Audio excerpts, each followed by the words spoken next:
के इस अंतर्राष्ट्रीय कॉमनवेल्थ शांति मध्यस्थता सम्मेलन में मंच पर विराजमान भारत के माननीय मुख्य न्यायाधीश न्यायमूर्ति श्री सूर्यकांत जी,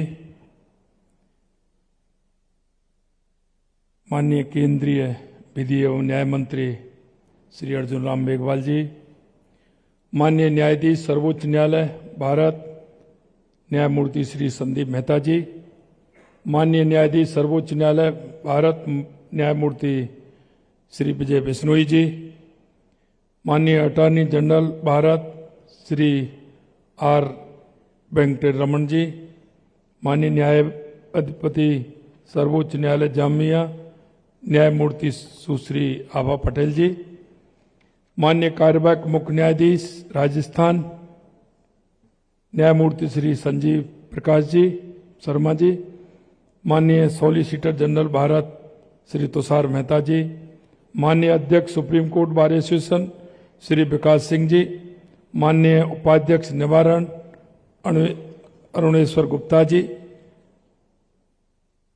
भारत एवं राष्ट्र मंडल देशों से पधारे माननीय सर्वोच्च एवं उच्च न्यायालयों के न्यायाधीशगण, विभिन्न देशों के प्रतिष्ठित न्यायविद, संवैधानिक पदाधिकारी, विधि विशेषज्ञ, विद्वान अधिवक्तागण, कॉमनवेल्थ लॉयर्स एसोसिएशन तथा अन्य अंतर्राष्ट्रीय संस्थाओं के सम्मानित प्रतिनिधिगण, देवी और सज्जनों, सबसे पहले मैं आप सभी का राजस्थान की इस ऐतिहासिक गुलाबी नगरी में हार्दिक स्वागत करता हूं, अभिनंदन करता हूं।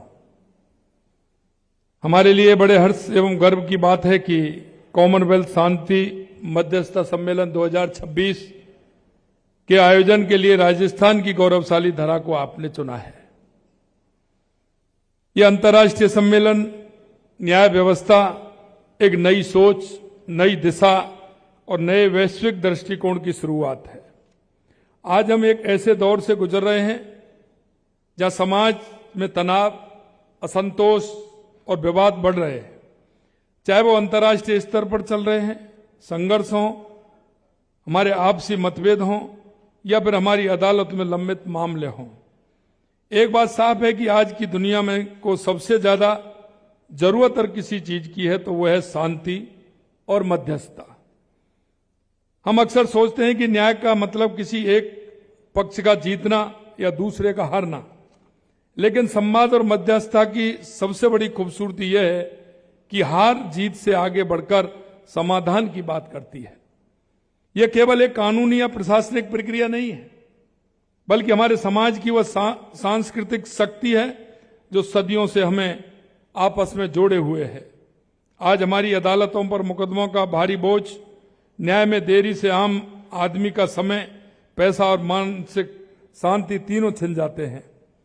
ऐसे समय में मध्यस्थता एक वैकल्पिक मार्ग नहीं बल्कि समय की सबसे बड़ी मांग बन चुकी है।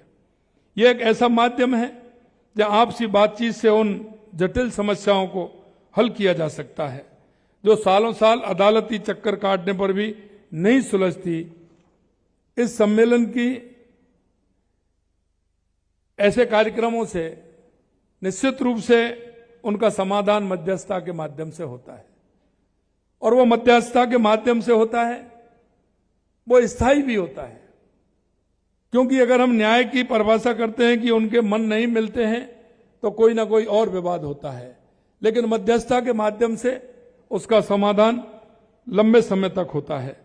इस सम्मेलन की खास बात यह है कि यहां केवल मध्यस्थता नहीं बल्कि शांति मध्यस्थता पर मंथन होगा। सामान्य मध्यस्थता में अदालत के बाहर विवाद का समाधान किया जाता है, लेकिन शांति मध्यस्थता उससे कहीं आगे की सोच है। शांति मध्यस्थता में केवल मुकदमा ही समाप्त नहीं होता, बल्कि पक्षकारों के बीच वर्षों से चली आ रही कटुता, अविश्वास, मानसिक टकराव भी समाप्त होता है। यदि दो पक्ष केवल कानूनी मजबूती से में समझौता कर लें लेकिन मन में विरोध बना रहे तो भविष्य में नया विवाद जन्म लेता है। लेकिन शांति और मध्यस्थता में ऐसा समाधान खोजा जाता है जिसे दोनों पक्ष दिल से स्वीकार करते हैं और भविष्य में विवाद की कोई संभावना नहीं बचती है। आप सब जानते हैं, भारत के न्यायिक तंत्र की एक लंबी और समृद्ध परंपरा रही है, जिसमें अदालत के बाहर समझौता करना एक आदर्श रहा है, अपवाद नहीं है। सौहार्दपूर्ण समाधान को बढ़ावा देने का काम हमारे यहाँ पंचायतें करती आई हैं। और आप सभी ने देखा है, जो ग्रामीण क्षेत्र से जुड़े हैं, ग्रामीण क्षेत्र में न्याय पंचायत हुआ करती थी, जिनका अधिकतर निपटारा उन न्याय पंचायतों के माध्यम से स्थानीय स्तर पर होता था। और स्थानीय स्तर पर होता था, लोगों को विश्वास इस बात का भी होता था कि पंच परमेश्वर जो 5 लोग करते हैं वो फैसला मान्य भी हो जाता था। उनको आगे बढ़ाने का कार्य न केवल विवादों को सुलझाना रहा, बल्कि दोनों पक्षों के बीच में किसी भी तरह की कड़वाहट को दूर करना भी रहा है।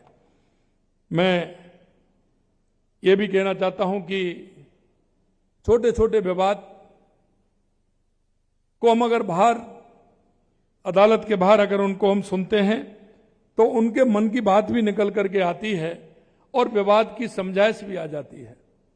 नहीं तो वो आगे चल के जब पढ़ के चलता है तो कोर्ट में एविडेंस के कारण उन सारे विषय जो आते हैं उनमें कहीं ना कहीं पक्ष को समाधान होता है, लेकिन वो काफी समय के बाद होता है।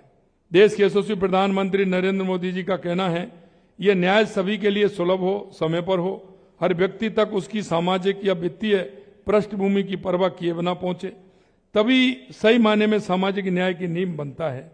इसी सोच के साथ माननीय प्रधानमंत्री जी ने, केंद्र सरकार ने देश में संस्थागत मध्यस्थता को सुदृढ़ बनाने के लिए कई महत्वपूर्ण कदम उठाए।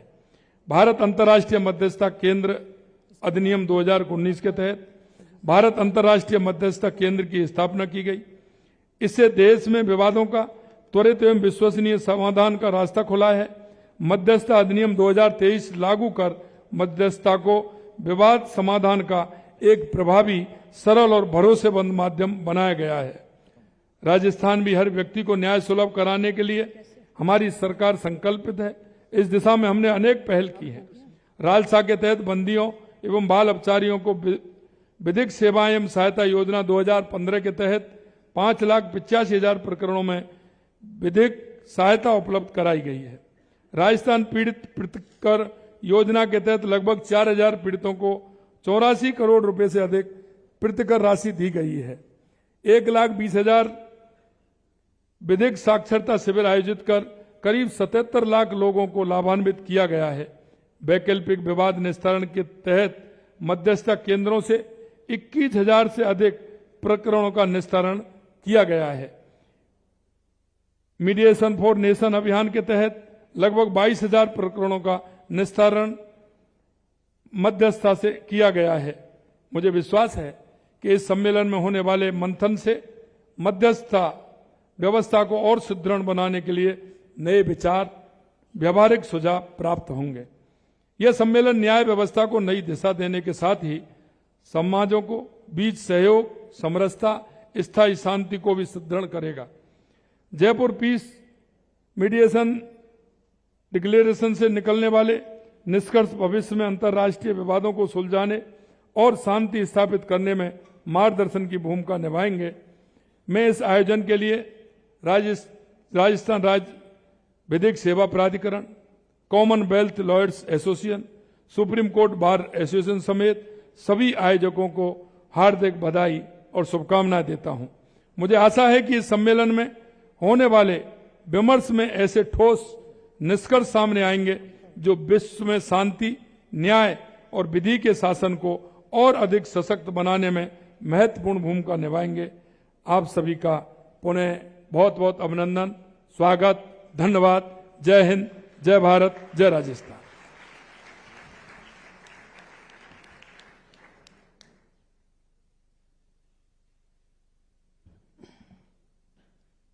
Thank you, Honorable Sir.